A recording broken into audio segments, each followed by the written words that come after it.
Пара жауапты тұлғаға берілетін ақша немесе материалды құндылықтар. Бұндай іс заңмен қудаланады.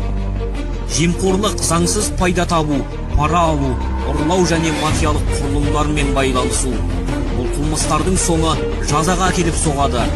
Бір рет пара беріп, сіз қылмысқа барасыз. Ал бұның қажеті бар ма? Сені күн кешке біреу күтеді. Елбасымыз Қасым-Жомарт Тоқаев азаматтардың табысы азайып, экономиканы қолдауға бағытталған қаржыны жымқыру, тәуекелі артқан пандемия кезінде сыбайлас жемқорлыққа қарсы күресті күшейту қажеттігін атап өтті.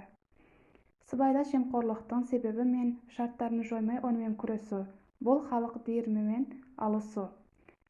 Халық әлдебір шенеуніктің немесе басшының жай жауапкершілікке тартылғанын көріп қана қоймай, ол жұмыс істемеген мемлекеттік мекемеде енді мұндай жағдайдың қайталанбайтынын дәлелдейтін түбегейлі өзгерістердің орын алғанын куә болу керек.